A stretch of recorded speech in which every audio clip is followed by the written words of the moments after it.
Remember Trump's fake electors plot in the 2020 election? The coordinated effort to get fake slates of electors to cast pretend electoral votes for Donald Trump? Well, those fake electors cosplayed those dramas in 7 states. They got nothing for it, and they are now the subject of some very real investigations.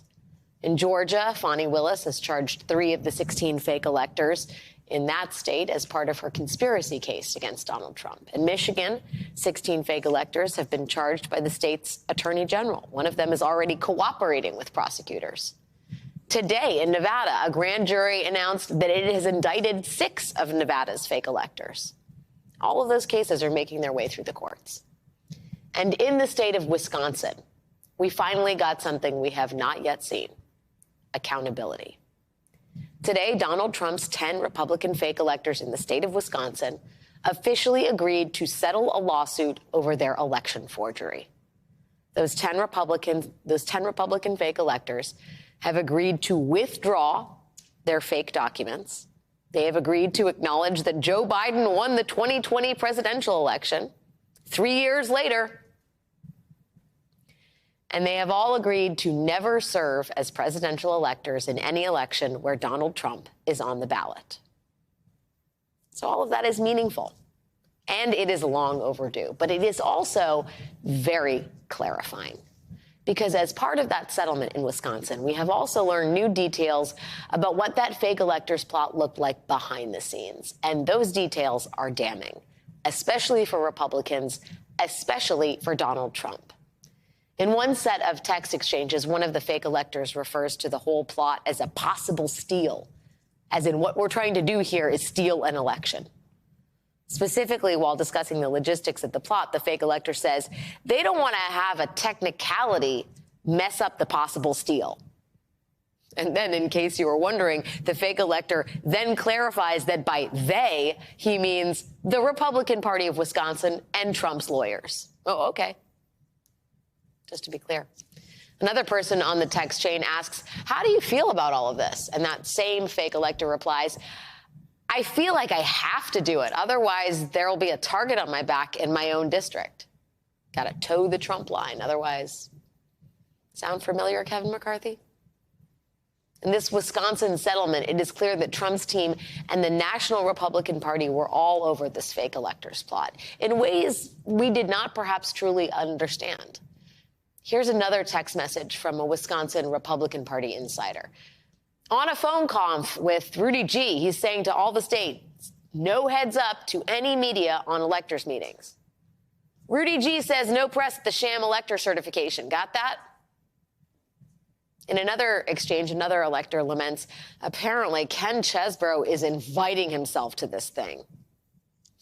And sure enough, these new pictures show Trump lawyer / skunk at the garden party, Ken Chesebro, in the room, overseeing the fake electors plot in Wisconsin, snapping pictures like it was a birthday party and not a coordinated attempt to overthrow democracy.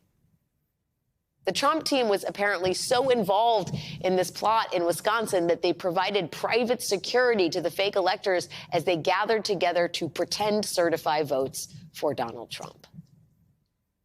So today we are finally seeing the consequences here for all of this. There are settlements, there are statements, there are investigations, there are trial dates. All of these things are finally happening, and none of it looks particularly good for Donald Trump and his allies. The more we learn about these plots and players across the country, the more we see how directly Team Trump appears to have been involved. Which is why today in Georgia, we learned that Fulton County District Attorney Fani Willis plans to call some of Trump's inner circle to the witness stand in her case against Donald Trump. And that includes Trump's vice president, Mike Pence, his former attorney general, Bill Barr, and his former, current, who can know, strategist, Steve Bannon, called to the witness stand to testify under oath. Joining me now is Andrew Weissmann, former senior member of Robert Mueller's special counsel and co-host of the indispensable MSNBC podcast, Prosecuting Donald Trump. Andrew, Thank you for being here. Great to be here. I do want to get your reaction to these fake electors plots being effectively dismantled all over the country, because, you know, there is the actual legal, the nuts and bolts of Jack Smith's legal argument here, but there's also the court of public opinion. And to see these state AGs or these civil suits ended settlements, ended admissions of wrong, if not wrongdoing, fraud, saying Joe Biden is actually the winner of this. We should never have done this. This was a fake electors plot and nothing else.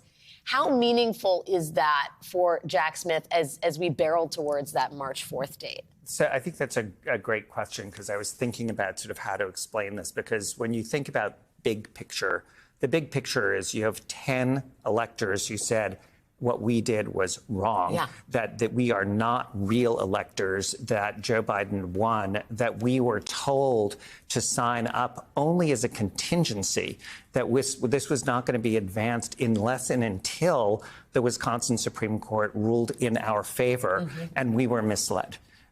So that's just big picture. You know, a good thing for the public to know, because we're in the state of the world where it's like 2 + 2 doesn't equal 4 necessarily, depending on what. And to have fake electors themselves say this was a steal seems meaningful. Exactly. Now, on a legal front, I think one of the more relevant things, and a shout out to Mary McCord, because, you know, she was one of the lead lawyers in this civil case. That's what she does when she's not working on this podcast. It's a full-time job, that podcast. Exactly. So just to be serious, this is such an important case, because you have 10 people who are saying they will fully cooperate, who are saying that we were misled by who? People in the Trump campaign. And you know who the chief person is? Chesbro. Yes, he's in the room with them, Andrew. I was shocked to see him, by the way, masked, in a room as the fake electors do their fake certification, taking photos. I mean, you cannot have more direct engagement than that. Yeah, and just to be clear, there's a defense here for people, which is, oh, I didn't think I was a fake elector. I thought I was a contingent elector, which is if the Supreme Court of the state had said we are now real, that the election was actually for Trump, then we were ready. That's sort of the defense to a criminal charge.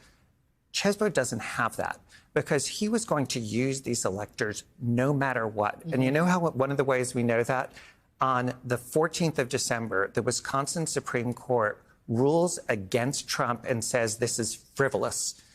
And on the 15th, Kenneth Chesbro is saying, let's use this, and it orchestrates getting these to Washington so they can be used, even though the Wisconsin Supreme Court had said, you lost. In defiance of the court. Exactly.